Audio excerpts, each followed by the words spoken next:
This is Hemant. And Jessica. And you're listening to the Friendly Atheist Podcast. If you like what you're listening to, go to patreon.com/Friendly Atheist Podcast. I was just telling Jessica, it's Friday afternoon right now, and today, I know I blog, but today was a busy day in terms of everything that was coming across as oh my God, that's huge news. And then 10 minutes later, oh my God, that's bigger news. I'm not waiting until later to do this. So here's the first thing. Let's talk about this, because I think we've alluded to it in the past couple of weeks. We are very subtle and mysterious. I know. So it's Ark Encounter. It's about Ark Encounter. Oh, yeah. But here's what's happened in the past week, and I want to make sure I get some of these numbers right. Okay. So when Ark Encounter was being proposed, one of the most controversial aspects of Ark Encounter is that they applied to the state of Kentucky, and they said, we're a tourist attraction. Doesn't matter that we're Christian, and this is creationism. We want to apply for the tax benefit you give to other companies that also are tourist attractions, which is to say, I think 25% of the sales tax from tickets and sales of some other stuff. Normally, it would be money you pay to the state in taxes, but they get a rebate on some of that. So 25% of the sales tax, they get back. Okay, and that's with the idea of, we're bringing we're bringing people and tourism and, our booming economic system to we're your helping little the Kentucky state. town. Yep, and to the state. So, give us a little bit back for it. Right. That's not a bad idea. Right. The reason that was even controversial, though, is not because they were Christian per se, but because they discriminated in hiring. They said we're only hiring, other people who think like us. But they weren't clear about that from the jump. They were not That clear was something at they kind of first. snuck in. Yeah, they got the tourism grant, and then people realized that, you're only hiring young earth creationists and people who say gay people shouldn't have equal rights. You had to agree to those things and some other stuff. So this went through the court system. The courts eventually ruled that it was okay for them to do that. They could still get the benefits. Yep, it was frustrating, but that's what the court said. Gross. All right, so what that meant is if the attendance projections for Ark Encounter turned out to be what Ark Encounter said they were going to be, and the state did their own number crunching and said, yep, we think you'll hit whatever X amount of people in 10 years. That could have meant up to $18 million in rebates that Ark Encounter could have gotten over the next decade. Oof. Big deal, and they got it approved. Okay, so we're done with that. We move on. It's now been open for a full year, and one of the questions people are asking is, what's the attendance at Ark Encounter? Because we'd like to know if it matches Ken Ham's expectations. But the other reason is the money they're getting from the rebate depends on attendance, which means the state of Kentucky is going to know the actual numbers. There's no way to hide that. There's no way to hide that. So we don't have those numbers yet. Okay, so that's all happening. A couple of weeks ago, one of the ongoing sagas of Ark Encounter is that they haven't really helped the local economy. The city of Williamstown, business is not booming there. And Ken Ham blamed it on atheists. Ken Ham blamed it on atheists for talking shit about Ark Encounter. And the hotels in Williamstown, there's 2 of them. It doesn't hold the people. Right. Even though there are a lot of hotels within 15 minutes away. He's blamed basically everybody but himself for this. But the city of Williamstown says, you know what? There are more people coming to Williamstown because of Ark Encounter. And because of that, we also need to provide more fire trucks and police cars and safety. There's a lot of old people who visit Ark Encounter, That's their clientele. And people have health issues. They might faint, whatever. They need to get a fire. It's hot in Kentucky. It's in the swamp. So the fire truck, close enough, sure. I'm sure there's a swamp. It's not a swamp. I'm sorry. They got to send a fire truck there or a police car to take care of some of these people or the ambulance, whatever. So they instituted, the city of Williamstown, the city council, said, let's issue a 50-cent per ticket fee, a safety fee, for every ticket-taking place in Williamstown. And what that really means is Ark Encounter and 2 places no one ever visits. Okay. But really, this is 50 cents per ticket that would go to a safety fee to pay for fire trucks and police cars. And if the attendance numbers are right, which who knows if they're right, based on the estimate of 1.4 million people visiting Ark Encounter per year, that's $700,000. Yeah. And I think Williamstown only budgeted $715,000 for the safety fee. They were assuming Ark Encounter is paying for the bulk of this. Sure. If it's so they passed the safety fee, 50-cent fee. Ark Encounter says, we don't want to pay that. Oh, that's nice of them. And so what they do is they say, you know what, we will compromise with you. We'll only pay $350,000 a year maximum. And the city of Williamstown says, no, because we will have to spend a lot more to take care of all these people. The 50-cent per person fee is actually like, it's not a random arbitrary number. Right. You need this. Carefully selected so they can have ambulances and shit. And then Ark Encounter tried again. I think they said we'll pay a $500,000 max. And again, Ark Encounter has said so generous. I know. They said our attendance is going to go up, which means you're capping it even below year one attendance. So I mean, they're lowballing it. Projected attendance. So they're lowballing their own numbers. So again, the city's like, that's not okay. They're trying to work out a compromise behind the scenes. And we don't know what that resolution is yet. I mean, and I don't know a lot about how any of this works, but like, I feel like Ark Encounter is kind of holding all the strings at this point. Like, they're there and they exist. If they don't agree to the terms of the city, what repercussions are there? Do you know? Well, the city can say all ticket-taking places have to pay us 50 cents, and Ark Encounter's only response at that point would have to be filing a lawsuit, I guess, or saying, I don't know what they can do. The city has the right to set these rules. Right. And Ark Encounter, which got, by the way, a ton of perks from the city to build there. I mean, you would think, forget the legal, forget the economical thing, just on an ethical level. Right. Well, we're paying for ambulances and fire trucks to help the city be better for tourists. Like, if you want tourists to come there, help them with the safety things. But, okay. The other option that Ark Encounter has is they tried saying cap us at a certain amount. City has said no so far, and they're still working that out. Here's the second thing Ark Encounter has tried to do, and they actually went through with this. They decided in the past week, they did this at the end of June. This is about 3 weeks ago as we're making this, but it became public over the last week. Okay. They said Ark Encounter is run as a for-profit corporation. That is how they got all these tax breaks. They said, don't think of us as a ministry. Think of us as a secular, quote unquote, like tourist attraction and treat us that way. That's why we should get these tax breaks.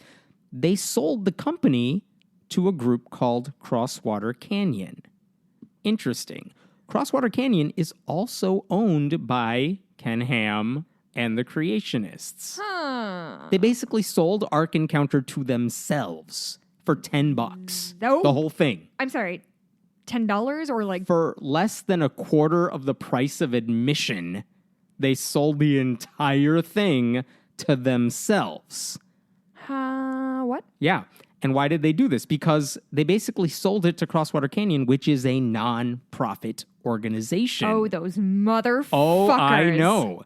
They sold it to the nonprofit. Therefore, they can now say, we're a nonprofit. Hey, guess what, City of Williamstown? You can't charge us a tax because we're a church now, more or less.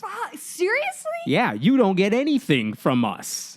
But are the repercussions on the other end of like, okay, well, then give us our $18 million, we're going to sit on our $18 you see where I'm going with this. Oh, okay. So in the days following this. I know. So in the days following, like the Freedom from Religion Foundation, today's Friday, on Thursday, they basically sent a letter saying, hey, state of Kentucky, if they're a nonprofit, you should not be giving them a tax break, the tax refund. The city of Kentucky, it turns out, already sent a letter to Ark Encounter a few days ago that says, hey, we know what you did, and you know that this is not okay. Not only do you know this is not okay, wait, get this. They actually quoted a thing that Ken Ham published on his website. I'm going to read this to you. The state of Kentucky, let me repeat, sent this to Ken Ham and his Creationist team.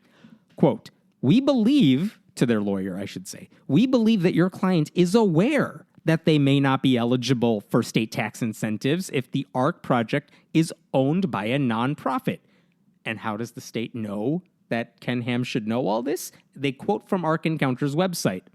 The for-profit LLC structure also allows the Ark Encounter to be eligible for various economic development incentives that would not have been available with a nonprofit structure. Ken Ham wrote that on the website for Ark Encounter years ago and then deleted it but it's still archived. We still have access to that page. The state of Kentucky's like, we know you wrote that.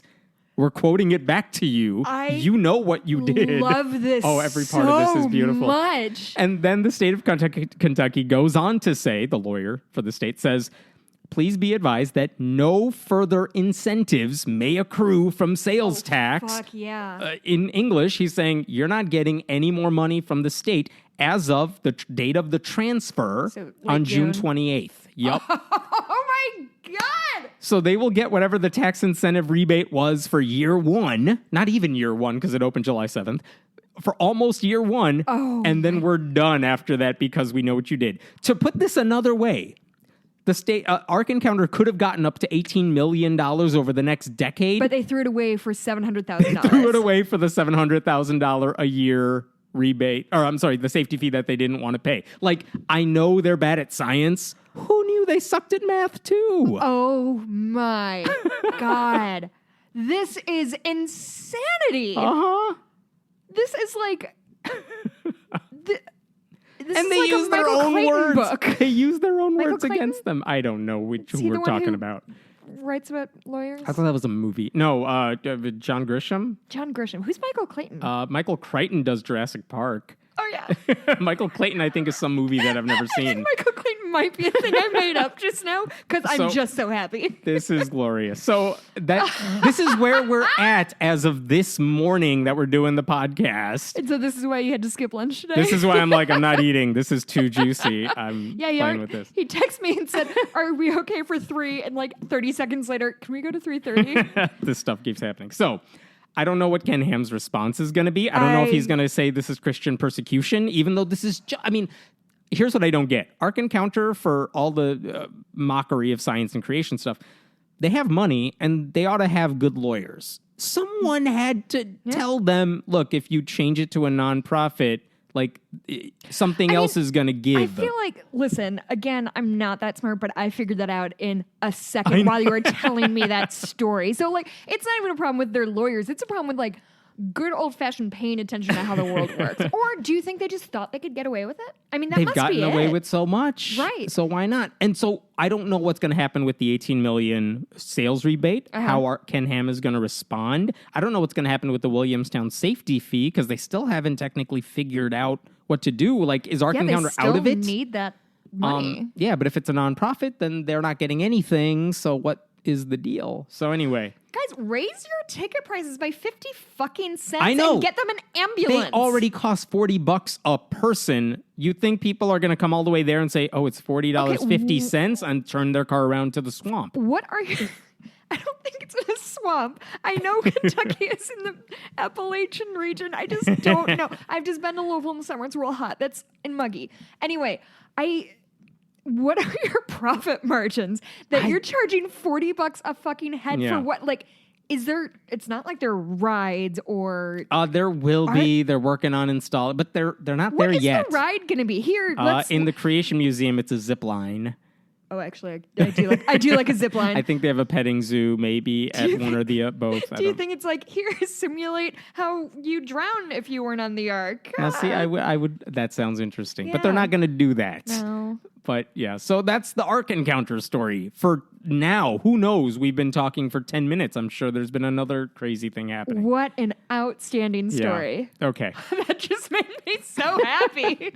And then I got one more for you dealing with the with the Creationists thing, because they aired a clip last week. They have, Answers in Genesis has a YouTube only news program that is basically that is basically Ken Ham and a couple of the doctors, legit doctor PhDs on staff. Not PhDs on staff. They kind of sit there and talk about the news. They're doing what we're doing behind like a screen that has their logo on it. We should do that. No. Well, when I tell you what they do on this one, I know. That's exactly it. I'm like, I'm not going out in public right now. So they do this. Fine, whatever. That's not a big deal. And they usually talk about stuff that is, to me, not that interesting. But they recently were talking about the rise in the flat Earth movement, and like they want to make fun of it too, because even the creationists know. Oh, you that the found flat your line, Earthers, Ken Ham. Good job. So two of their PhDs were Georgia Purdom and Danny Faulkner. They both have PhDs, I think. I know Georgia Purdom does from like a legit university. I don't know about Faulkner. But they're both talking about the flat earth stuff.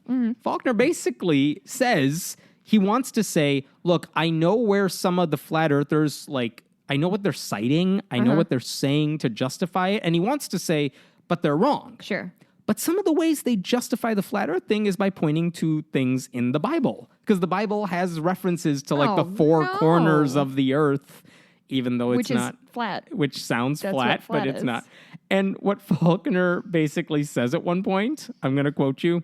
Some people, I mean, they accuse us of believing everything in the Bible is literal. Well, we don't believe everything in the Bible is literal. Nobody really believes that the Bible is completely literal. I'm sorry, what? The creationists are mad at the flat earthers for taking the Bible too literally. Oh my God. That's where we're at. And then Purdom adds, we need to take the Bible as it's written, not everything literally. I don't know anyone that does that. Really?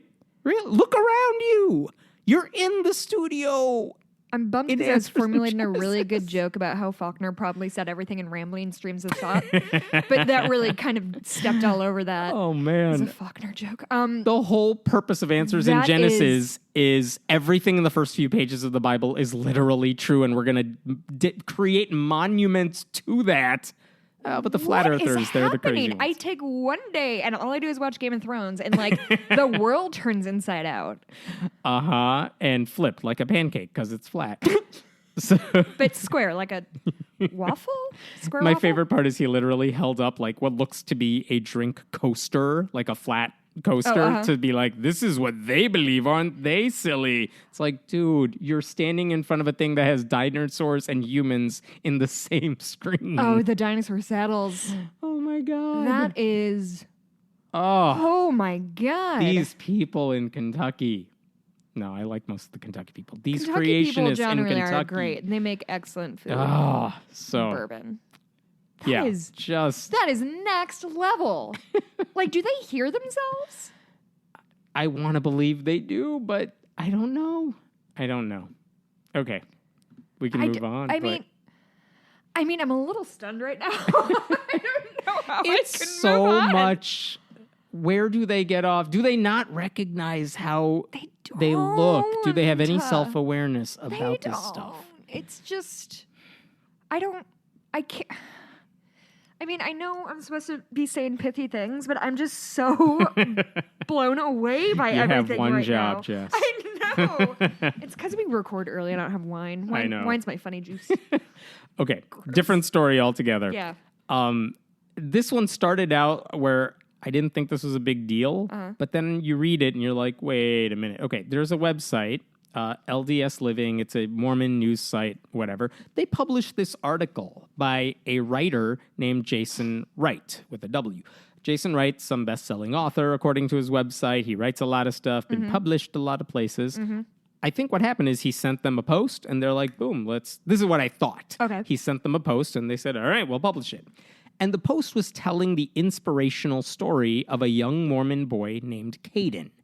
And Caden is like a lot of Mormon boys. He's at that age where you have to do your 2-year mission. That's such a trip. good Mormon boy name. I know, right? Caden. I love it. So he's going on his 2-year mission, but and his family goes on vacation the weekend before he leaves to the Mormon Training Center, where you get where you learn how to do a Mormon mission trip. Everyone does this. So his family's out to vacation. They're at Bryce Do they Canyon. get like language training? Meaning, I don't think they get when they- language training. Like most Like, I of don't what I know, know but- about mission trips comes from Book of Mormon, so Yeah, I'm not right. going to pretend I'm an expert. But I feel like they go all around the world. Like, do go all around the Are world. they just dropped in there? I think they have I don't know how long it is. Sorry, Mormons. It's like a 2-week training camp, and then they find out where they're going to go. Oh yeah, I remember that song. But yeah, right. So he was about to do this Orlando. thing. So he goes. He's going to go to this camp, but Okay. his family's at Bryce Canyon. Him, I think, his 2 siblings and the parents. And he tells his parents, "I don't think I want to do this." Wow. Which is a big deal to say, especially the day before you're going to Mormon Training Center. Maybe pop that one in a little earlier, buddy. Yeah. So he tells them, I don't think I want to go. And what do his parents do? They're Tell like, them it's okay? yeah, no, of course they don't do that. Come on. They say, hey, other kids, get in the car, and then they drive off without Caden. What? They leave him there and drive the hell away. At Bryce Canyon? Yeah, which is a big place that's empty. I don't think the Wi-Fi is that good. Like, they just leave him. What is without in a phone, the by the water way. this No week? phone. I know. Okay, so I want to make sure I'm Yes. understanding.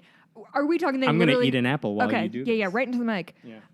Are they doing it like in the middle of nowhere, like literally in a canyon, or is it like at the visitor center? Because I feel like those are really different. That's true. I don't know. They did not get that specific in the story, but it's I not feel like that's somewhere an- where he could just hop on another car and leave. Sure. They left They left. their son in a canyon because he didn't want to go on a trip. Mm-hmm. Keep talking. Is this out of? Oh yeah, you're eating. No, I mean oh my God, how is this? How are these human people? And did they do? Okay, here's what I want to know. Did they do it as a this'll show you, or a fuck you, we don't want to talk to you anymore, or Yeah. like you'll learn a lesson? Were they trying to teach him a lesson? Totally good question to ask. Thank you. The mother said leaving Caden in Bryce Canyon wasn't out of anger. Our hearts were broken. His future suddenly became unclear. We felt like failures as parents. She believes their only choice was to put their son in the hands of the Lord in their creative way. Hey, lady. Hey, it's me, Jessica, your friend. The thing that actually makes you fail at parenting is abandoning your human child in a canyon. Mm-hmm.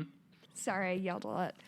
She abandoned him in the canyon. So because he doesn't want to do this, and did he say why? Like, was it a crisis of faith, or was it just like, I'm afraid of leaving, or safety, or just didn't fucking want to because that's a bummer? I don't think that detail was in the story. I'm guessing it was just a crisis of doubt. Like, he was having doubts about faith, and like, you don't want to dedicate 2 years of your life on a mission trip where that's all you're doing if you're not 100% into that. So I think that's where he was coming from. And so here's what happens. Parents drive away.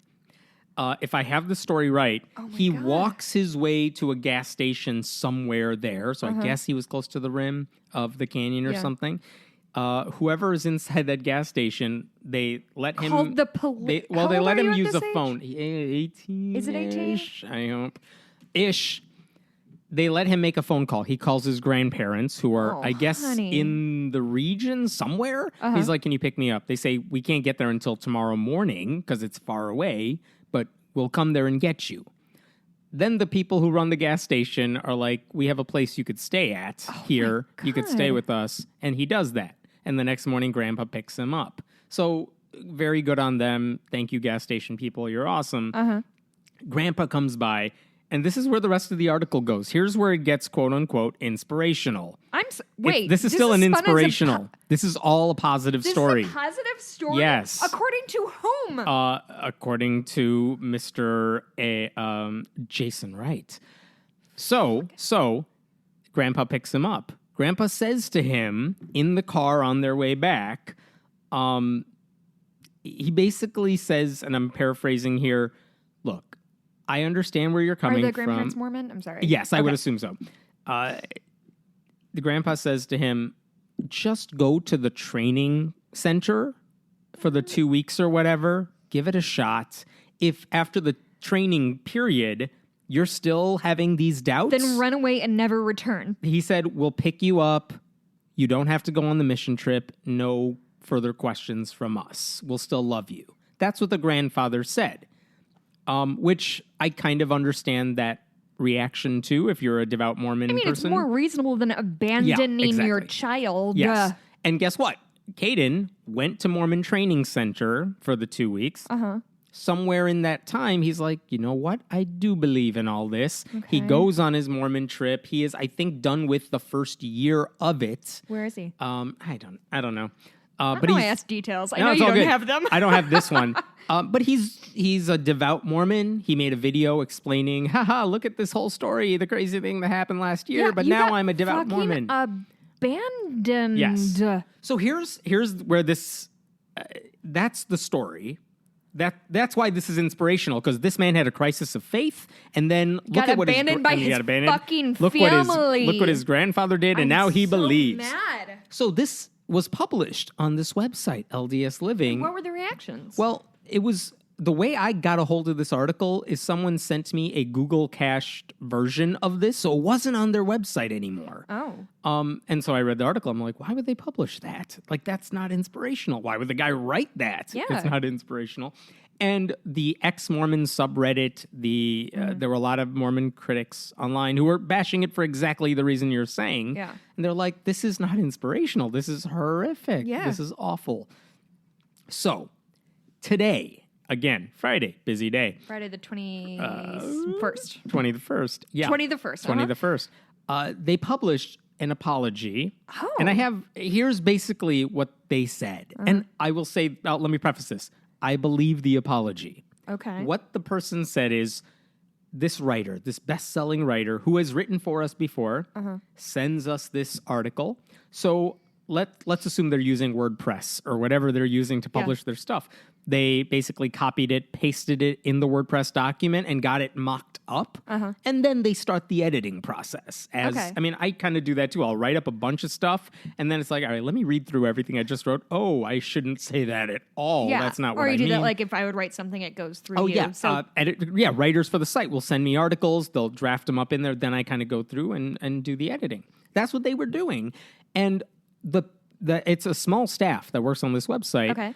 I think they read through it, this person said, and they're like, oh, this is not inspirational at all. They all had the same reaction we just did. Oh, so they're regular human people. Yes. And they're like, this is not inspirational. So the discussion they were having behind the scenes is there any way to salvage a story that came from one of our writers, someone who contributes to us a lot?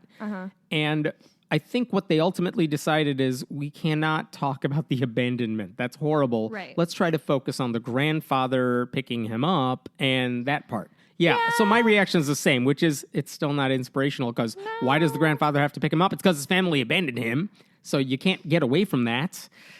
But they ended up publishing and keeping on their site this sanitized version that glosses over the whole abandonment thing. And it's all about grandpa, and it's about this crisis of faith and how he believes in, Heavenly Father now. But that's the part they wanted to publish. And you know what? If they had published that story, I don't think anyone would have noticed or cared.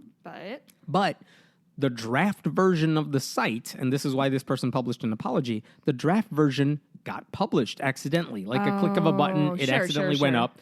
It was up for a few minutes before they realized it was up, and they took it down. A few minutes is forever in internet time. And it was long enough for people to, cache it or take a screenshot or archive it and pass it around the internet world. And they're like, look, it was a really bad story and a bad message. Yeah. I forgot if the person writing the apology said she was a mother or not, but they all kind of were like, no, that's not a thing we want to do because we understand that there is this controversy, especially within the Mormon world, about how you deal with kids who may not believe the way you do. And the last thing we want to do is suggest that this is a possible solution. Kid. Right. So they didn't want to do it. So they said, Canyon to you. Does it have to be Bryce Canyon? Nope, but I bet it's close to you. So they apologized for publishing it. They tried to explain, look, we didn't mean to publish it. And all that said, I believe them. And I think the LDS Living people, they shouldn't be blamed for all of this. I actually reached out to the writer of the article because he's the guy who's bothering me the most in all this. Yeah. He actually wrote this as an inspirational story. He didn't accidentally write it as an inspirational story. It sounds like an honest mistake on the part of the editors, LDS of that Life, site. You said? LDS Living, yeah. Living. They made an honest mistake. Sure, fine. This guy wrote it. He has not written back to me. As far as I know, he has not responded to the backlash. Really? Like, the LDS Living folks are getting the brunt of all this backlash and criticism. But this guy's just hiding away. Oh, that sucks. I want to hear his take on it. I want to hear him defend this or not defend it. I'd like to hear an apology from him. And this guy's nowhere to be found. Really? Yeah. So that was. I wonder if he got paid for it. I don't know. I don't know how it works. I focus on the wrong thing sometimes. No, it's all good. But anyway, it's not an inspirational That's such story. a sad It's a horrible story. I mean, is it true?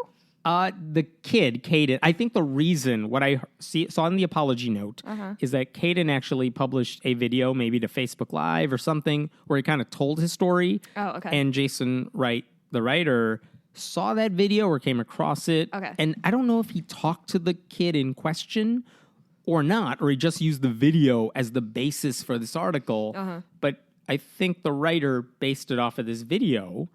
And so the kid... And he must have talked to the parents, right? Because you said because there was quoting. I don't know if the heartbroken. boy like talked about this is what my mom said sure. or whatever. But anyway, not inspirational. Even though it's coming from the kid and that's his experience. That's fine if you're abuse. yeah, dude. kid. If you're not bothered by it, all right. I'm not going to make you pretend you're bothered by it. I can't live your experience for you. Right. But the writer should have. God, All right. this is a real roller coaster of a podcast for me today. I know. All right. Next one. Okay. That I really want to talk about. I forgot if we talked about this one or not. I'll let you know. There is a city in Minnesota called Belle Plaine. Okay. They have a public park, and they recently, a couple years ago maybe, last year. Supreme Court with the playground and the funding? Different story. Shit. That's all right.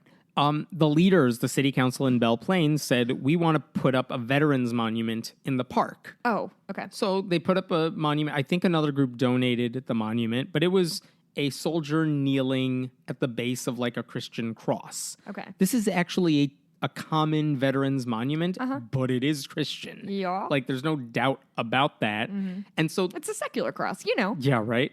They're slightly curved at the top. So here's the question that the city apparently didn't anticipate, but that they had to reckon with. Do we keep it up there and face a lawsuit because it's endorsement of Christianity?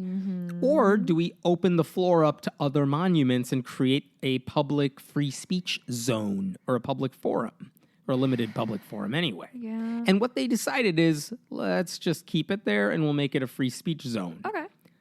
All of a sudden, enter the Satanic Temple.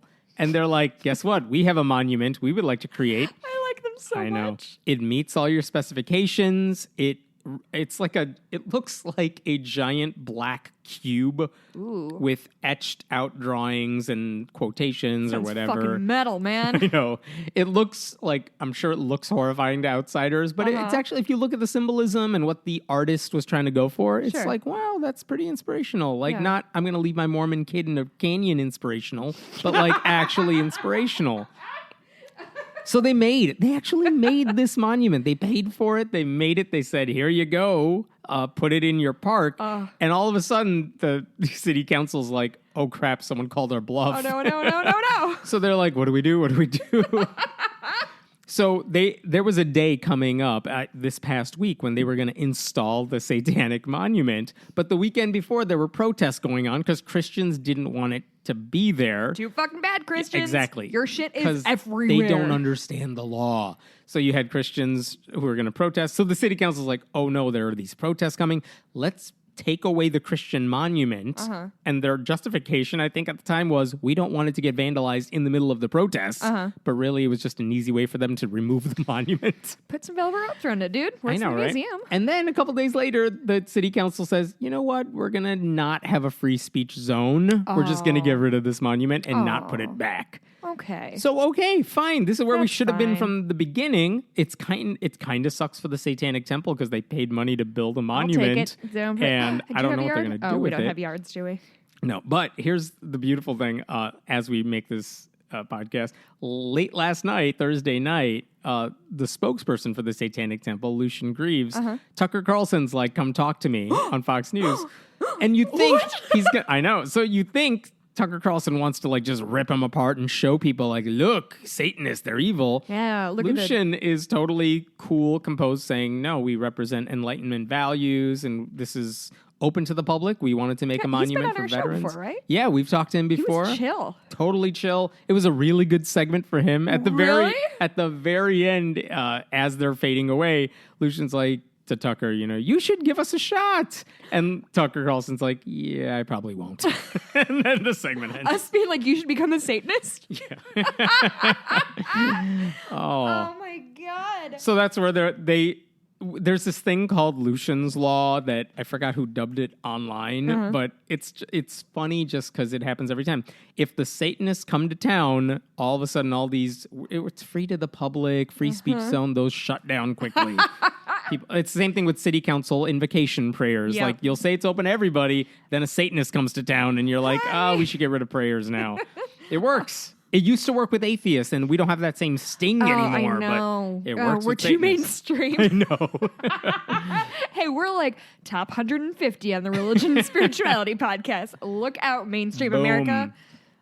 Okay, different story altogether. Oh, my God. In Wisconsin, so you know this is going to be good.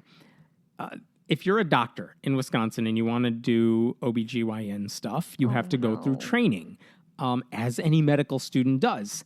And if you're... My palms just started sweating as soon as you said OBGYN. This is going to be bad. Don't worry, it's all safe for work. It's all good.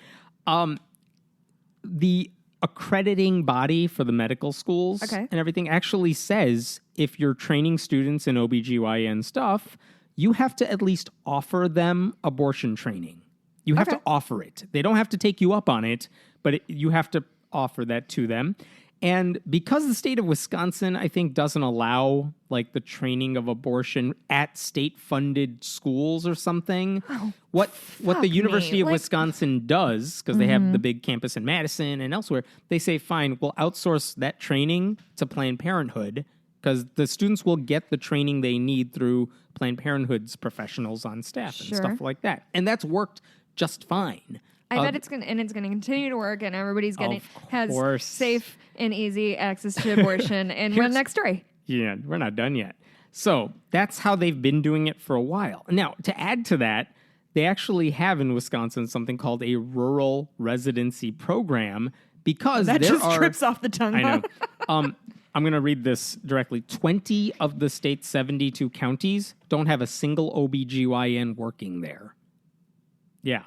None? They don't have any. So any OBGYN. So we're not talking like abortion providers. We're talking about OBGYNs. OBGYN. So they like, don't work if there. you want to...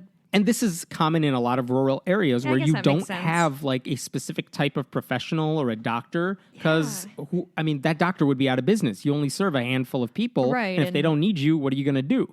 So if you're a doctor, you work in a bigger city, of course.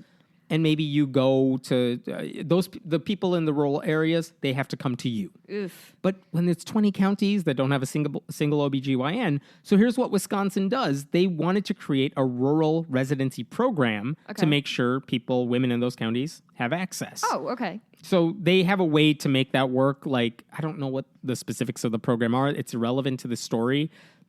But the idea is, maybe, I've seen this in other states, look, if you promise to work in these underserved areas, we'll help you pay for your loans for medical school. Things. They used to There's ways to do that. Teachers, if you teach in impoverished areas, you get loans forgiven. So they don't do that anymore, I don't think. There's a bill introduced by a state representative, Andre Jacques. Oh. Yes. He basically says that his bill would ban medical students at public schools from even learning how to perform abortions. It would motherfucker. It would prohibit doctors from performing or assisting in an abortion anywhere other than a hospital. Let me say that again.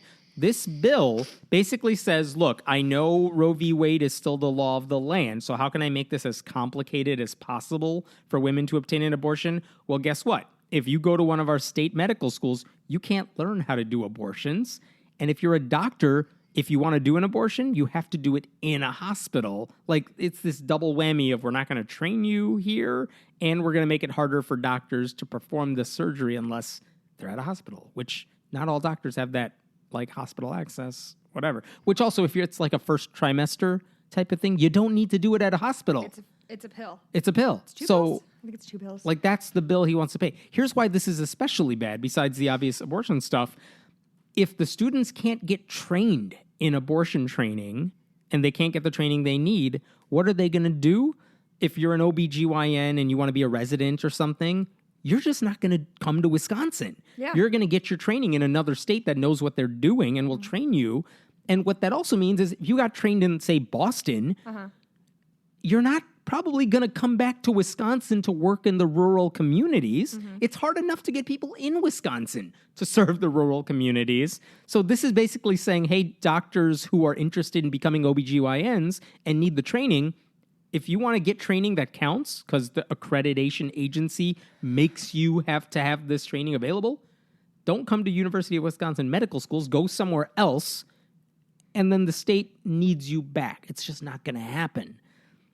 So not only is this anti-abortion, it's anti-education for the students who need it, for the doctors who need it, who are now have an incentive to get the hell out of Wisconsin if they want proper training, which makes it harder for them to come back to the state to perform these surgeries if anyone needs them. That bill is proposed. Okay, it's not in law, but people have to fight against it now because it's out there. Go ahead and grab an apple. I've got a rant to do. Please. Okay, so I'm so hungry. this is the problem. Okay, and so I spent an embarrassingly large amount of time yesterday having an argument with this girl I know on Facebook about that thing I posted on Twitter. This is You a wise commented use on of it. time. Listen, I'm unemployed and applying for jobs sucks. And I was watching Game of Thrones at the time. Just started again because I realized I have no idea what the fuck is going on in that goddamn show.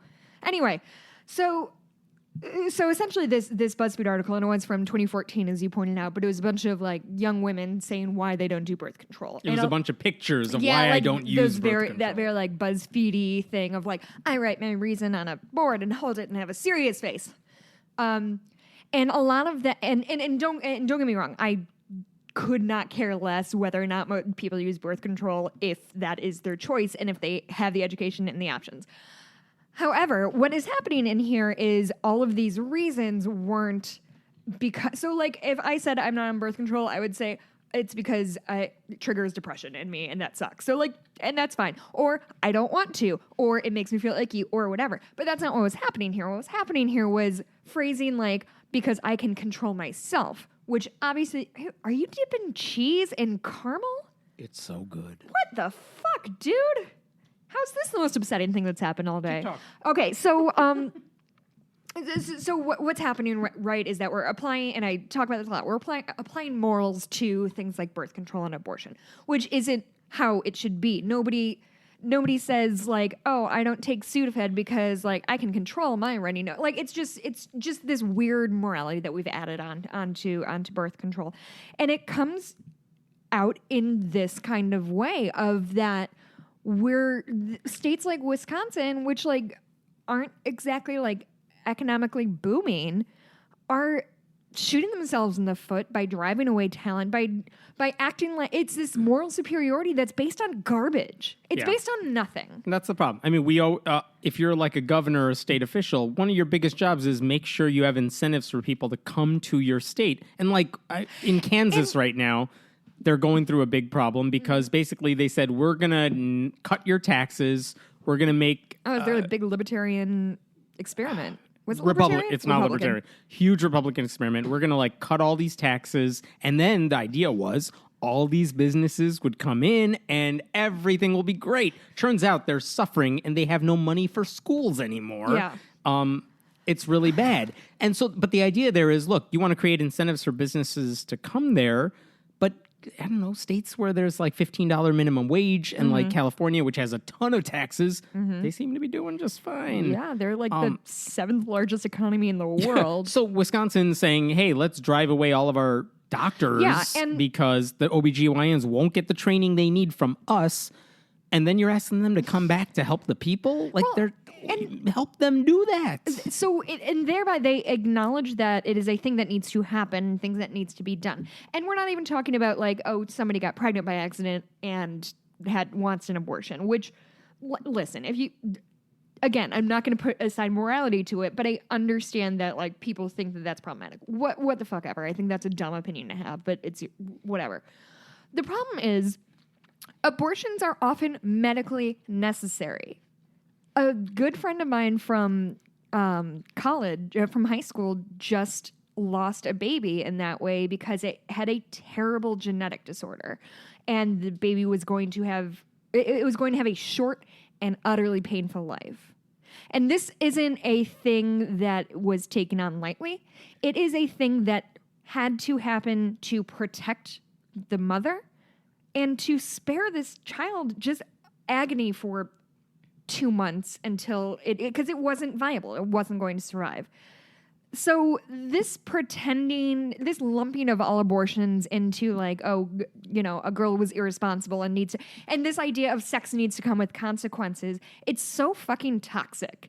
And it's not just going to lead to bad laws and inconvenience people. It is going to hurt people and it's going to ruin lives. And ultimately, it's going to end lives in some cases. If women don't have access to safe abortion, they might die. That is just a fucking fact of life. So if you guys, like, Wisconsin, get your fucking act together. And people can call and lobby. I know the Freedom from Religion Foundation, which is based in Madison, they were lobbying and speaking to people in the state Senate and state House anyway, to say, don't sponsor this, don't pass this bill, this is bad for the state. And even on religious terms, like saying don't get an education to the doctors who can get it, like forget if you're pro-life or whatever. I don't give a this shit. is just bad policy. It's fucking awful. Anyway. I'm going to be Wisconsin. I'm going to be there on Tuesday, but I'm going to be mad about it the whole time. I like it.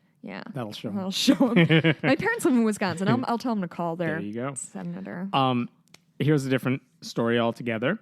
Last month, there was a woman named Ruthie Robinson, who is Mormon, who posted on Facebook something I've seen a lot of Mormons and ex-Mormons, not so much practicing Mormons, but ex-Mormons post. She basically said, I am currently a member of the LDS Church. The church has been really bad on same-sex issues, on homosexuality. They, supported Prop 8, all that stuff. And she said, I believe heterosexuality and homosexuality are both natural and neither is sinful. Okay. She said, if we're going to follow the Old Testament and use it to justify a hateful stance, there are several other things we need to start condemning and punishing, pointing out the hypocrisy and the cherry picking of a lot of All right. I Mormons like you, and Ruthie. Christians. Yeah. She added, I will always and forever stand up for the equality of the LGBT community. Sexuality and gender are not binary. They are on a spectrum, and that's how we were made. Okay. Cool. She posted that. She is a practicing Mormon, like she says. Great. Posted that on her Facebook page. Like it. Privately, like just to her friends. And then it turns out she is also an adjunct professor at BYU in Idaho. They have a branch there. Really? BYU-Idaho. Yeah. She's an adjunct professor there. She teaches classes.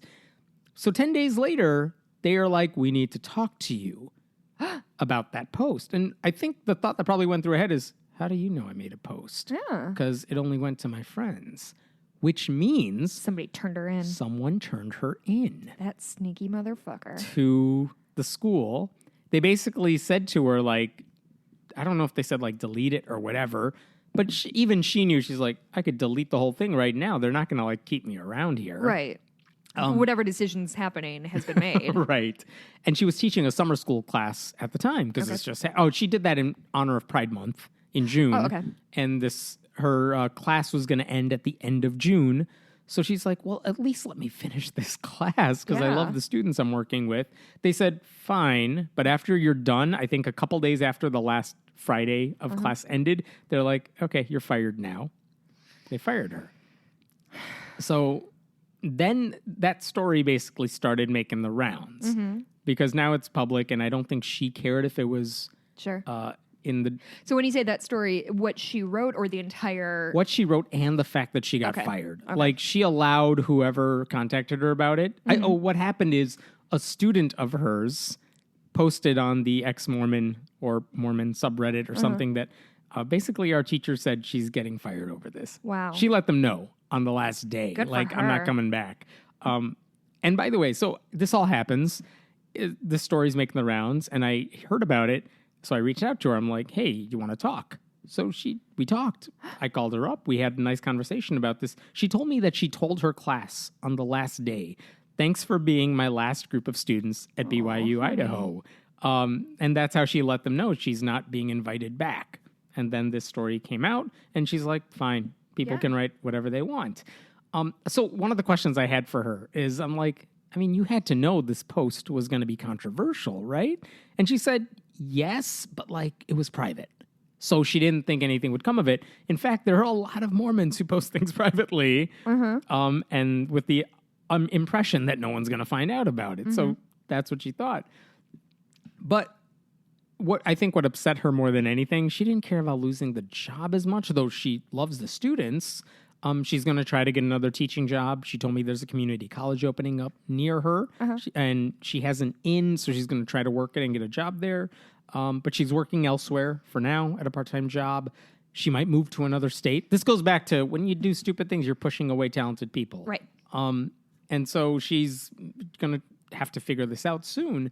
She told me she still believes in God. She is still a Mormon. She was hoping, like a lot of Mormons do, that if she were a progressive Mormon, a liberal Mormon, within the church, you have a better chance of changing it than being on the outside and trying to change it that way.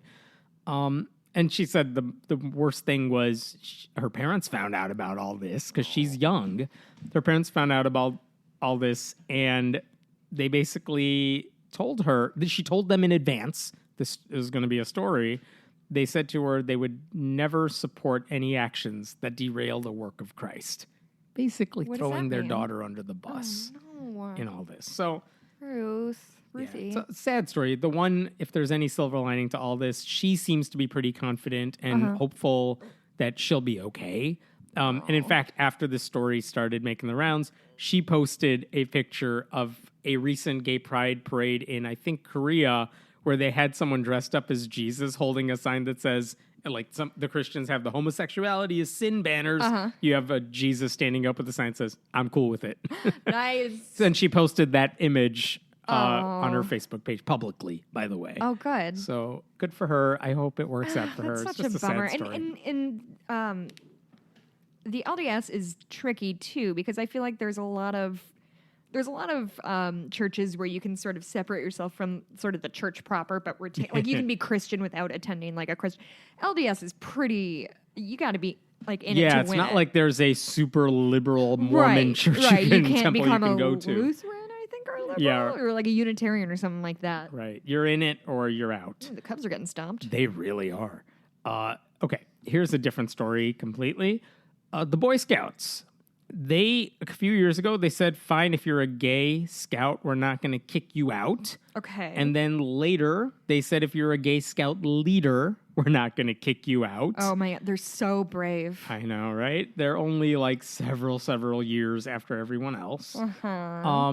They still have not invited atheists. They still will kick you out if you're an open atheist, because the scout law basically says you have to be reverent. And the scout oath that everyone pledges says, I will do my best to do my duty to God. Okay. So you still have to believe in pretty something. cut and dried, huh?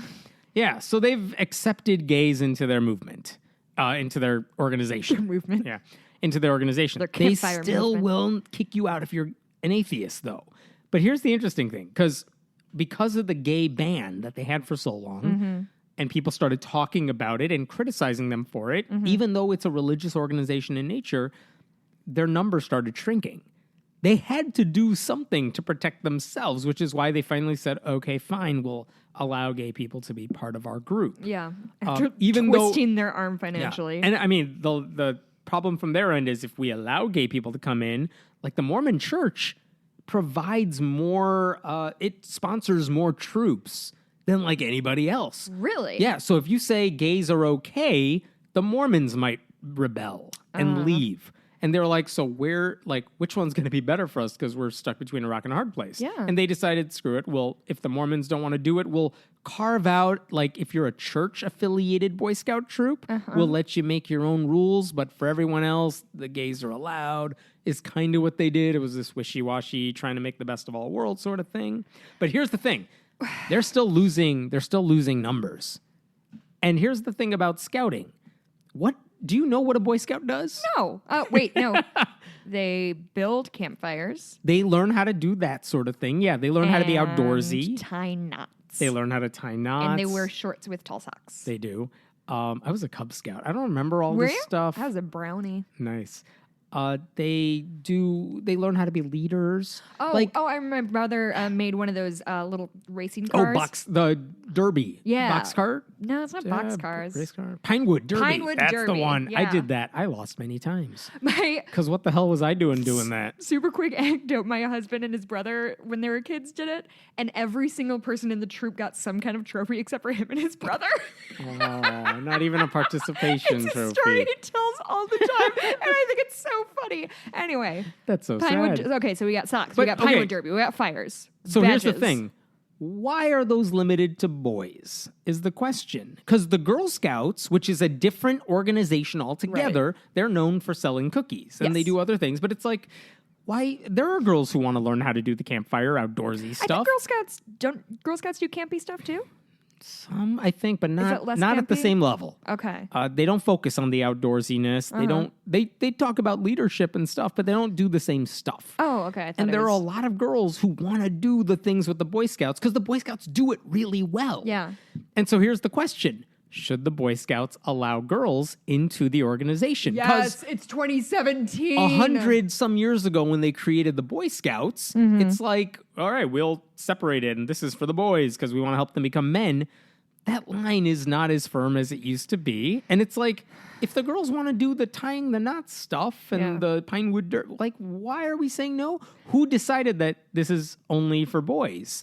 Yeah. And it's not like you could just say, well, we have a girls group because the Girl Scouts is a separate thing. It's like, oh, is there any reason we restrict it to boys only? All this stuff that we're doing? Patriarchy.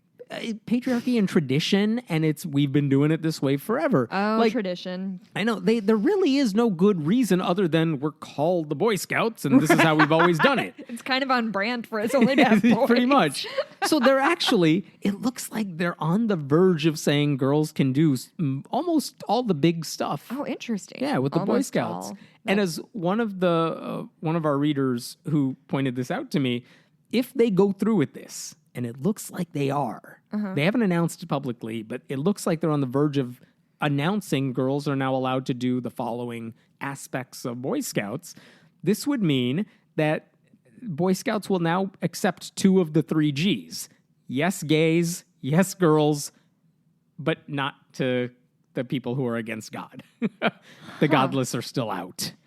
Sorry, guys. I know. That's Which is so interesting. They would interesting. let girls into the Boy Scouts before they let atheist boys in the Boy Scouts. Well, I mean, atheist boys do have those horns that kind of distract the eye. I mean, I'm sure it messes with the kerchief Sure. or whatever. Oh, yeah, they'll get caught everywhere. Well, I can't decide how to feel about that, if Yeah. I'm being honest. I mean, Like, I'm proud of the Boy Scouts for saying, look, we got to become more inclusive. It's about damn time. And it doesn't bother. I mean, I am not going to be upset if they let girls in or something. Like, No, I I'm mean- not upset if Ghostbusters has women in it. Get over it. God, I loved that movie so much. But it's like, I'm not bothered by that at all. Right. I am bothered by the fact that they're creating these silly rules. It really to is keep arbitrary, certain right? people out. Because I wonder, like, can you be Muslim and join it? Because they don't Yes, say... you Okay, can so because it's you believe in a literally- higher power of some sort. It's like Alcoholics Anonymous. We don't care what you believe Okay. as long as you believe in something. But it's like, but you don't need to have that restriction. Right. Because if you want to teach boys how to be good leaders and Yeah, good at it does- outdoorsy, why does God have to be a part of that? It doesn't. So it's like, I'm just amazed that they would allow, I'm not saying this in a anti-feminism sort of way. I'm surprised that they would let girls in before they let atheist boys. I That am- surprises me. I'm glad they're doing it. I wish they would go a step If further. I had to wager a guess, and I'm surprised too, if I had to wager a guess, I think they're playing the numbers because there's more. I'm sure there are. there's This is more a business. human females. This is a than there business are. decision more Yeah. than it is like this is their existential crisis Right. here more than it is a principle thing. Isn't it? I mean, don't you ever take a moment and think, wow, we're still having a debate about whether gay people can be near children. Like, Yeah. how has this hung on so tenaciously? Like, I don't get it. I don't. And because the get it. reasons they have those thoughts are all rooted in tradition and it's been around for a while and we've always But felt it's this just way. okay. There's And it keeps the true believers in check. Like they like that stuff. Well, I mean, it's the Stupid, same though. reason Trump doesn't lose supporters no matter what he does. They're with him no matter what. It's when he goes off brand and's like, all right, if he said something nice about Democrats, it's the base that Yeah. his base that would be furious about it. yeah. So it's like, there's an incentive to stick by what you've been doing and what's worked this whole time. I just don't understand. But it hasn't worked. I just don't understand, like, just taking a step back about homophobia. Homosexuality. Homophobia is the word I was trying to find. I just don't understand this weird, like, link between that people equate pedophilia and being gay, even though that's never really been, like, a link. But we have evidence that, like, a lot of Catholic priests are pedophiles, but we're still like, well, that's We'll just fine. shift them around. I just don't like the cognitive dissonance that it takes to hold that kind of point of view is just astounding. Yeah. It's insane. Oh, Sean Spicer got resigned Yeah, today. he did. Sorry, Melissa McCarthy. That's big news for today. But did they reinstate filmed press conferences? Is that what I heard? Today they had a filmed one. Oh, they did, but it's not. Oh my God, what's going on? Trying to keep up with that is even harder than keeping up with anything else. Don't you ever take a moment and be like, no, what? But like, just really looking at what's going on with like Trump, and you get so deep into it, and you take a step back, like, what is happening in our country? Like, I always think 10 years from now, this is going to be such a bananas time in American history that there were no rules. There's no rules. Yep. No rules, just right. It'll be interesting to see how we reflect back on this. But as I heard someone say the other day, like, it's kind of interesting. It's always amusing to make fun of everything that's going on because there's so much fodder to make fun of. But like, our country's on fire right now. Yeah. Oh, yes. And it's totally not funny. Oh, I was reading our reviews because I hate myself, and somebody said something about like, oh yeah, I get it, you hate Trump, and it's like, well, yes, and I will say that every week, but there's many nuances to the ways that Trump is fucking with our country. Yeah, I didn't like George W. Bush, but it wasn't the same thing. No, that was a it policy. wasn't. Like, you're ruining our country because your policies are bad. Yeah. This guy's ruining our country because, like, he's setting the democracy on fire. And we have no laws that apply to Did you see the everything. quote about him trying to explain health insurance and something Did about you know like it's $12 a year? $12 a year, dude? Or a month, maybe, at worst? No, I heard $12 because I heard is it $1 a month. Oh, yeah, there you go. Yeah, my husband will be super happy to hear that when I can get off his very expensive and very good insurance and get on this $1 a month plan. Right. He has no idea. All right, I got two more for you. Oh, God. These are shorter. New York Times this week. A man named Lawrence Ware. He is a black professor at Oklahoma State University. He's also an ordained minister. He wrote an op-ed basically saying, I'm renouncing my ordination from the Southern Baptist Convention. And this is the biggest Protestant denomination in the country. Says, I want nothing to do with it anymore. And by the way, President Jimmy Carter did this in like 2000, saying, I'm leaving this Southern Baptist Convention because of the way they treat women. And they treat them as inferior no matter what they say. Like, yeah, women have their role. It's just not the same role as men. Yeah. So Jimmy Carter did that a long time ago. This guy is doing it now, Lawrence Ware. And he said, I'm going to quote some of this because, there's so much good quotable stuff in here. As a black scholar of race and a minister who is committed to social justice, I can no longer be part of an organization that is complicit in the disturbing rise of the so-called alt-right. And he's referring to, at the recent convention, Nazis. Someone proposed a proposal that basically said, let's denounce the alt-right. And you would think this is let's all do it. And they didn't do it initially. And then it wasn't until like the next day, and there was a lot of backlash, that they finally approved that proposal or something. Oh, my God. Now, I will say, in their defense, the argument was this was at the end of the day, no one was really paying attention to the different proposals. So when he made it, no one knew what was going on, which is why no one acted on it, really. And when they heard the backlash, it's like, yeah, of course we're going to denounce that. Let's do it. So it's not entirely like they were anti... Or they were it wasn't for the slam dunk it should have been. But it wasn't the slam dunk it should have been. So he quotes that. And then he also says, what's more, this is Lawrence Ware again, what's more, while they hesitated to adopt a resolution that condemned white supremacy, referring to that, they did not hesitate to throw out activists who tried to raise awareness about the ways in which the convention fails its LGBTQ members. Yeah, that's true. They're not good about gay issues. He also referenced this is hilarious. I'm going to show you this picture in a second. Oh, no. He referenced a Southern Baptist, a school affiliated with a Southern Baptist, Southwestern Baptist Theological Seminary, whose deans and administrators wanted to promote their school of preaching. Okay. And they were like, we're all older white guys. How can we be hip and cool and promote what we're doing? You can't. They took a picture that says the notorious SOP, School of Preaching. No. And this is the picture they took. I hate that. No! They're all looking like fake gangsters with gangsta pose. Imagine an old white guy doing a gangsta pose. That's all 5 of them in this picture. Oh, no. Yeah, just what are you thinking? Is the right reaction? It is 1,000%. I just want to check, are we sure it's not the Onion? I swear. Totally real. And by the way, I should say that feels very oniony of like old white guys try to be hip, pose. This is like, what, if I wanted to make fun of you, this is the way I would pose. Yeah. No, they did that for real. And the thing is, first of all, they were blasted for this from all different fronts, so good. There wasn't a single, there are 5 or 6 guys 5. in there? Not a single one of them was like, hey guys. This is a bad idea. Maybe no. And a couple of them are not old. Like 3 of them are older. 2 of them seem like 30s-ish. Like really, you didn't know either. Fucking but here's the thing. White guys yes, get a white guy. everyone blasted them for this. Right. Do you know what happened to them? Nothing. Nothing. Of course nothing. Of course not. So Lawrence was like, that happened too. And that was bad too. He said, this is back to the professor writing the op-ed for the New York Times, nothing meaningful was done about that picture. So to me, their performance constituted more than bad judgment. Mockingly stereotyping African Americans revealed the moral bankruptcy of their souls. Wow. Yeah. Wow. And then dropping truth bombs. Here's the mic drop at the very end. I love the church, but I love black people more. Black lives matter to me. I am not confident that they matter to the Southern Baptist Convention. So that was his piece. Lawrence. I know, good for him. Excellent. I should say, some of the criticism I've heard of that piece is that he's not like the biggest black leader in the Southern Baptist Convention. So it's like, as much as you want this essay to carry weight, it may not because he doesn't have that stature within the community. Mm-hmm.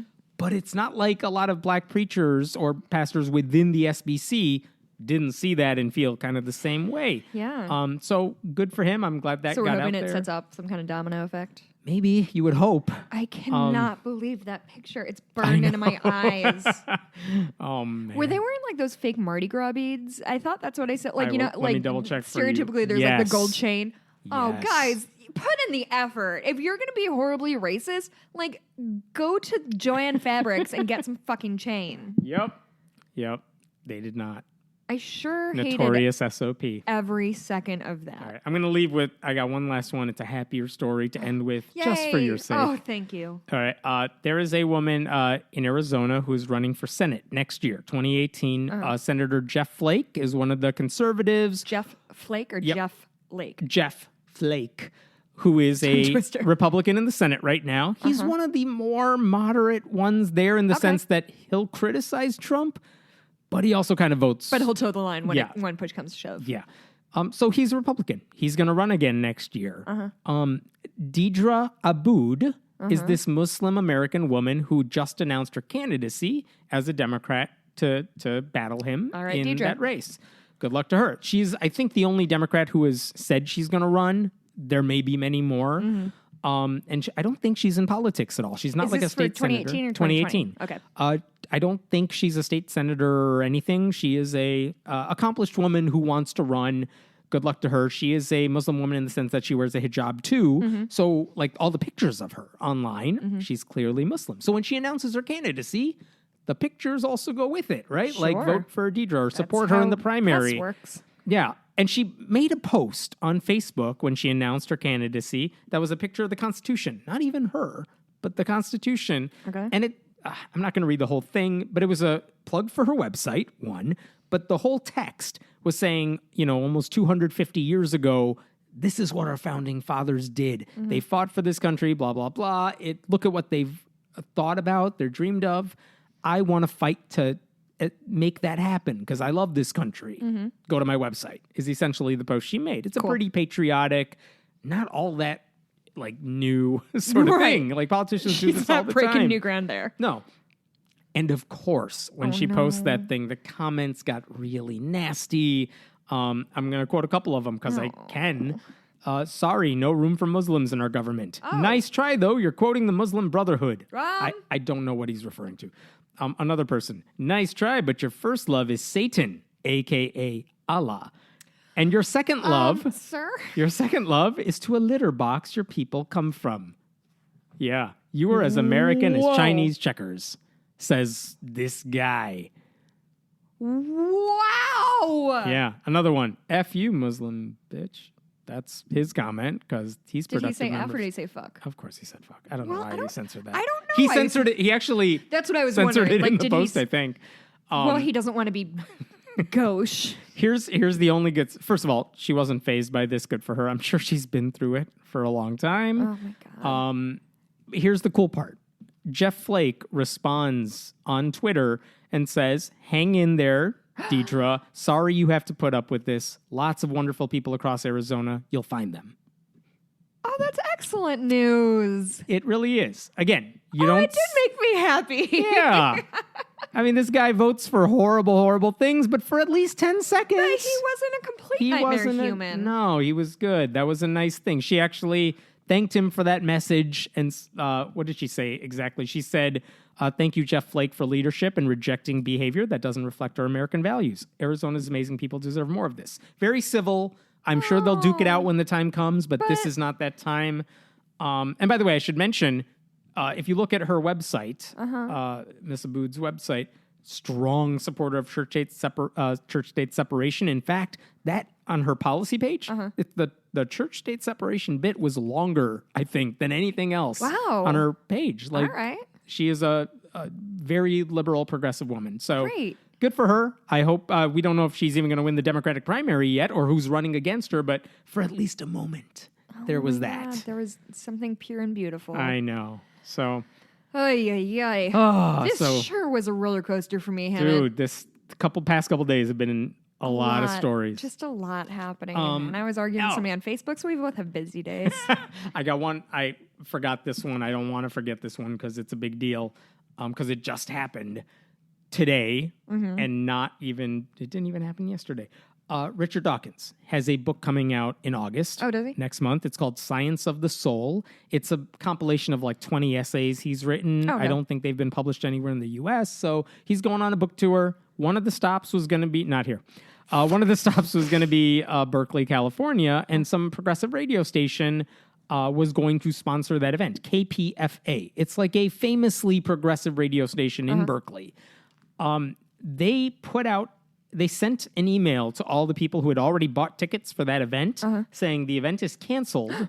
And the reason it's canceled, according to them, is because they just now realized that Dawkins, quote, had offended and hurt in his tweets and other comments on Islam so many people. KPFA does not endorse hurtful speech.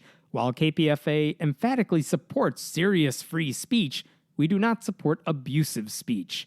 We apologize for not having had broader knowledge of Dawkins' views much earlier. Dawkins... Okay, let's talk about two things here. Dawkins has criticized Islam, as have a lot of atheists. Hey, Dawkins has criticized a ton of shit. Yes. He doesn't get the sort of response when he criticizes Christianity. But when he criticizes Islam and the worst aspects of Islam, this is where they're coming from. That's all they reference, like this hurtful speech. Like they support free speech, but just non-free speech they don't like. It's within their right to not. Oh, it's within their right. This isn't a legal question. This is what exactly did he say that you didn't like about Islam? Yeah. Because they didn't say. They didn't say, like, Dawkins said this, and we reject it. They didn't point to that. Right. And I will be the first person, this is the other side thing I wanted to mention. We on our site, on many other places, Dawkins has put his foot in his mouth on Twitter a lot. A lot. He has said things regarding feminism that are stupid. Really dumb shit regarding rape, too. Yes. Like trying to compare different types of rape to make a broader point about, one thing being more serious than another. Correct. Like, dude, get an editor for Twitter. Right. I get that. They didn't reference any of that. They're saying we don't like things he said about Islam and then didn't point to any of the things that they didn't like. It sounds like they're doing to Dawkins what the actual UC Berkeley did with Bill Maher a couple of years ago, where he was supposed to give a commencement address, and then the actual school, like the students, said, we don't want him giving the commencement because he's criticized Islam. Bill Maher criticizes religion all the time. That's sort of his jam. That is his jam. And yes, he says Islam is a bigger concern because terrorism, and he'll make that point. You can disagree with that point, have that debate. I will say for both of them, like, I don't know them, but like, never have I heard them say, like, let's attack Muslims. They support the civil rights of Muslims. They have promoted Muslims who are working for change from within Islam. They're fine with Muslims. It's this idea of Islam and like the political way it's been taken that they've been critical of. I mean, Sam Harris gets this all the time. Bill Maher gets it all the time. Dawkins is getting it. He actually wrote a letter, Dawkins did, an open letter to the radio station. He gave me permission to post it on the website only because the station didn't respond after like 5 hours after he sent it. So he's like, all right, well, you can post it, I guess. Yeah. Basically saying, I was astonished to know that you deplatformed me. He said, I used to love your station when I lived in Berkeley for 2 years. You conspicuously did not quote a source when accusing me of abusive speech. Why didn't you check your facts or at least have the common courtesy to alert me before canceling my event? Yeah, and that's how he found out, was through the... Not through them directly. Oh my God. He said, he went on to say, I have called Islamism vile, but surely you, of all people, understand that Islamism is not the same as Islam. Far from attacking Muslims, I understand, as perhaps you do not, that Muslims themselves are the prime victims of the oppressive cruelties of Islamism, especially Muslim women. He added, I am known as a frequent critic of Christianity. Never been deplatformed for that. Why do you give Islam this free pass? Like, you can't be critical of it. You say I use abusive speech about Islam. I would seriously, I mean it, like to hear what examples of my abusive speech you had in mind. Wow. They haven't responded yet. I reached out to them. They haven't responded to me. Who knows, by the time we wrap this up, maybe someone will have responded or something. But it's a fair question, and this is a question that's worth asking. I've heard a bunch of atheists try to litigate Dawkins and things he says on Twitter. And it's like, this guy does good with books. He's awesome with books. And when he has an editor looking over his shoulder saying, this will come off the way you intend it to, he doesn't have that on Twitter. He has also not really been a problem on Twitter for like 2 years now because he had a minor heart attack. And basically he was told by doctors, don't do anything stressful, antagonizing. And part of that is stay off of Twitter. Thing. I know. Well, stay off of Twitter anyway. Stick to the stuff you know. And I'll be honest, I don't think I've really heard him do too much. No, yeah, he's been laying low. There have been atheist groups, I should mention, like Nexus in the Northeast. It's a conference, NECSS. They invited him to speak. They actually then rescinded that offer. Really? I think they focused more on the stuff he said about feminism and the way he's rubbed a lot of people the wrong way. Which is like... Richard Dawkins. It was a controversial decision because even I think a lot of their members were iffy about like, no, why would you take it away? Let's hear what he has to say. And we'll discuss that. Don't judge him by like his tweets. He's an older guy on Twitter. Give him a break. I mean, I don't know. I also like, I think people should always be held accountable for their views. I also I've seen a lot lately of people like dismissing a person out of hand if they misspeak. And I'm not saying that. Richard Dawkins has said some garbage thing. But in general, I feel like I've heard a lot of, like, there's a podcast I listen to called My Favorite Murder.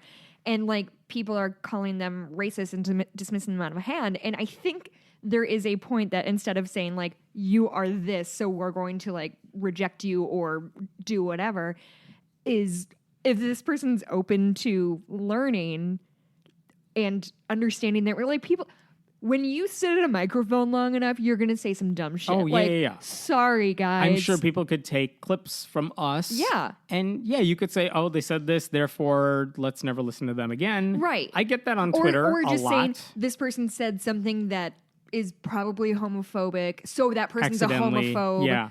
Because people... Get to the intention. I think Sam Harris, I've heard him say this many times, I'm fine with you criticizing me, but I would prefer if you criticize me for something I actually believe. Yeah. Don't take certain parts out of context and then say, well, you must hate whatever, Muslims or whatever. At least, I mean, if you're going to criticize someone, they should at least recognize what you're talking about. Yes. Right? And be given the opportunity to be like, oh, you're right, I fucked up. Right. Or, no, that's really what I believe. Or you took that out of context and let me try to explain it. Dawkins is saying here, you didn't give me that opportunity because I don't even know what you're talking about. Well, yeah, and also the same thing with Nexus. Nexus, you said it's called? Nexus is the conference. It's like, what came to light about Richard Dawkins in that period? that like you didn't know before. Yeah, like he's a fairly controversial figure In overall. general. And so I don't know, unless it's just we got blowback for bringing him on. Or I don't know what whatever. happened. That was my hunch. Like, they probably got some shit from members after he was on the speaking slate and they didn't want to upset them. So whatever. I don't know what was going on behind the scenes there. And in this case, with the radio station and this event, all I could see is he's there to talk about how awesome science is, but you're saying no because he made some tweets you didn't like this one time? Like, I don't get the reasoning. I don't know if they're going to host the event in another place. My guess is if this is supposed to take place next month, he already has plane tickets. He already has everything booked. Yeah. So he'll be there. Do you think he'll come here instead? I doubt it. I've got a spare room, Richard Dawkins. Done. The toilet's broken, but we'll fix it by then.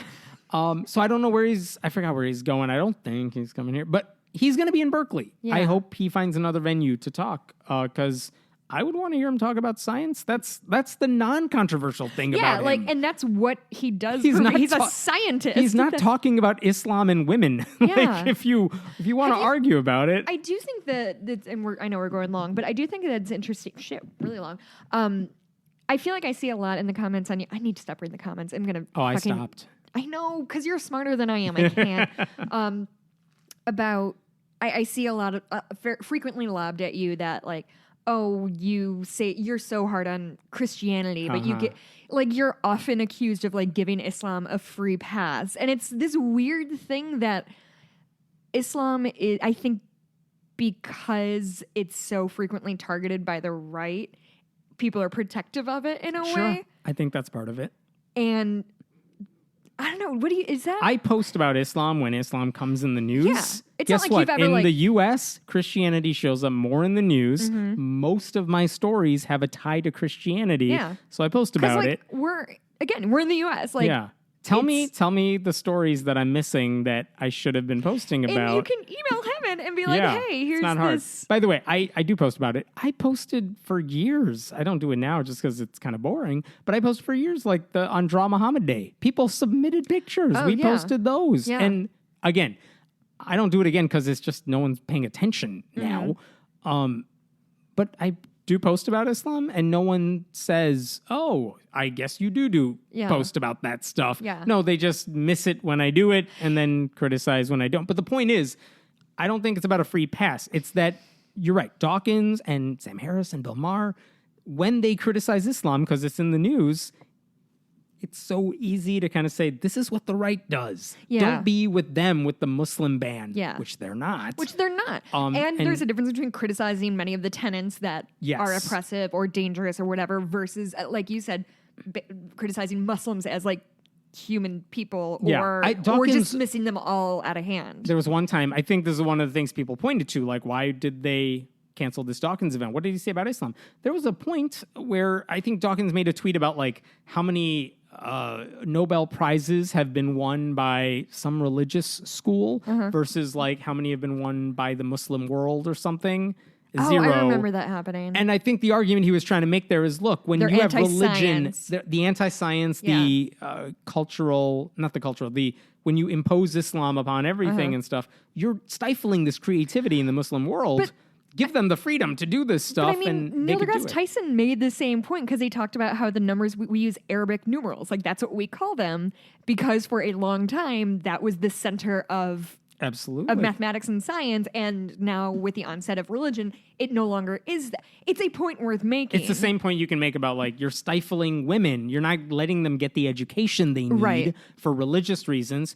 You're putting down all this potential that's there. Mm-hmm. That's a good reason to be frustrated with religion, and specifically Islam in this Yeah. case. And that's what I see Dawkins doing. I have a thinner No. I have a thicker skin about reading his stuff where I'm just like, oh, I get what he's trying to say. And then my first instinct is not, what's the worst way I could interpret that? Right. I don't know. I don't know if I'm overly not sensitive to it and I should be more sensitive to how people may perceive it. Yeah. But I just don't get the sense that, like, he comes... I'm sure if a Muslim person met him, and I'm sure he runs into Muslims all the time. Yeah, because he's a human in the world. Because he's a human in the world. I don't think anything bad's going to happen or that they're going to fight about stuff. He will have the same discussion with them that he would a Christian 100%. Or something. So I don't get the we're going to cancel your talk about how awesome science is because you made some vague tweets we don't like. That's not It's great. a weird situation. And it's Berkeley of all places. Yeah. Not the university. It's the city of Berkeley. It's this radio station there. But it's like, come on, it's California. Yeah. Why? Of all the voices you ought to be listening to, this is not the one you want to suppress. He's not the hateful bigot that, he's not the bad guy in this. He's not the bad guy in this. And it's about infighting, right? Like, could Richard Dawkins be a better spokesperson? Yeah, probably. Yes, definitely. But, like, maybe he's not the real overall problem in the, I don't know. You know what bothered me is, look, there are feminists who don't like Lena Dunham. There are gay people who don't like Dan Savage. There are Democrats who don't like Obama. I know there are Democrats that didn't like Hillary. Yeah. Like, no one's ever going to be good enough for everyone. And there are a ton of atheists who don't like Dawkins. Who is going to make everyone happy? There is no one. Oh, and when you have, like, the most famous atheist in the world giving a talk about the beauty of science, I don't get the let's pick apart these things he said that have been, I think, blown out of proportion and used against him. It's not worth it. It seems when it's somebody from your own group who you see as a letdown, the vitriol seems to be so much worse. Like, I have a group text with like 8 girlfriends of mine, and I literally text them today, like, am I supposed to hate Lena Dunham because I don't have a strong opinion on her, but it was just announced that she's going to be in the next American Horror Story. Yeah. Which is going to be about a cult, and I'm fucking stoked about it. It's going to be great. But, like, the comments were like, oh, she's going to ruin my favorite show. Oh, I hope she gets, like, violently murdered in the first episode. God. And I literally was like, did I miss? Because I know she said some, like, problematic thing about sex work. Like, she's not, again, I'm sure it's back to my point stuff. of she's probably said some dumb stuff, and maybe she is wrong on some things. But, like, you try having a microphone in your face all the time. Oh, it's the worst. Or putting out stuff. I was also going to say, and I totally can't remember anymore. Keep talking. But yeah, I just guess I don't understand why it can't be like, oh, Lena Dunham said some things that are problematic. Instead, it's like, she is the living where she's talentless and she's just living on her parents' fame. And like, dude, back off. I was going to say and Doctor Who is a woman. We didn't talk about that. I'm going to start watching Doctor Who because I've never seen I've never seen Doctor Who. Nobody's fucking surprised that you've not seen Doctor Who. You haven't seen Star Wars. What's Star Wars? Yeah. Shut up. So I haven't seen Doctor Who. So obviously when the announcement came out last week that it was a woman, my thought is, I was that's bathing in the cool. tears of angry white guys. Oh, it was so excellent. Oh my God, these tweets about like, the Doctor has always been a hyper masculine character. Like, I'm sorry, David Tennant played the Doctor, and I love David Tennant, but he's not like the definition of a manly, burly dude. I'm totally just smiling and nodding because I don't know what you're doing. Well, okay. Yeah. Okay, it doesn't matter. Anyway, anytime guys get angry about shit, I just drink it in. It's like the Ghostbusters thing all over again. Like, we're ruining their favorite show now, and oh God, it's the guy who. So, do you know the thing about Doctor Who? Okay, but you know, traditionally it's played by a different actor every few years. Okay, we started somewhere. Yes. So the Doctor is, because nobody calls him Doctor Who. I feel like I need to tell you that because you're going to say something dumb. Yeah, nobody calls him Doctor Who. He's called the Doctor. And I'm well aware that if I write DR period, people will get mad. Correct. Good. See, Hemet, you know things about the world. I can pass by. So every time there's a new actor who comes in, something happens I think he's immortal. Fuck. I'm sorry. Whovians, I'm sorry. I'm doing my best. I know more than him, and I'll tell you that. He has two... I know there's an elevator involved. It's not an elevator. It's a phone booth. That is really what I meant. I don't know why I said elevator. I know what it's called. What's it called? TARDIS. Yes. I don't know what that means or stands for. I don't either. Does it stand for something? I'm Shit. sorry, Whovians. I love how we're talking about Ark Encounter and Dawkins and all this, but this, is what all the emails will be about. Yeah, no, honestly, I really am doing my best here because I watched all the David Tennant season, but I got really attached to Rose and I just couldn't get to. Anyway, so they always have the Doctor and a companion, and traditionally the Doctor is a man and the companion is a woman. Traditionally, sometimes it's romantic and frequently it's not. But so every time a new actor comes in, something happens. I don't know if the Doctor dies or his body dies or something, but he's regenerated. Okay. And so it's the same character, just played by different. These words sound familiar from articles I've seen. Okay. Yes. So every time they regenerate, right? Like there's like the whole bit of like, oh, what does my face look like? Oh, I'm tall. Oh, I'm short. Oh, I'm bald, maybe, or Scottish, like that one guy. I think the last one. Smile nod. So there's really nothing about the Doctor is inherently male, is I guess my point. So the fact that, and this is again, we were talking about like, this is always how it's been done, so this is how it's always going to be, isn't a good reason to continue doing anything. So within the universe, there's no reason that the Doctor cannot be played by a woman. He's not a gendered character, technically speaking. Sure. So I think I saw a thing, this is mocking people who are making fun of it. Like, it's Doctor Who, not Nurse Who. Doctor can be a woman too. Did you see like what was it? The dictionary, right? Like whichever dictionary you post on Twitter. That's awesome. Merriam-Webster. Yeah, Merriam-Webster was like, Doctor has no gender in English. Did you see that? Like, what? Female Doctor Who. What's next? Female real doctors? Female teachers? Female women? What is it? Yeah. But so I guess my point is within the universe, it's not like so they're this bending shouldn't rules. even have to not make sense Correct. to people. Correct. And it's always been played by a white dude. So like there's been talk, and same thing with like the James Bond thing. Yeah. Could it be a black James Bond? Yeah. Or even because Idris Elba everybody whatever. wants because he's very handsome and British. Do you know who that is? Actor. You know what? You got it. Thank you.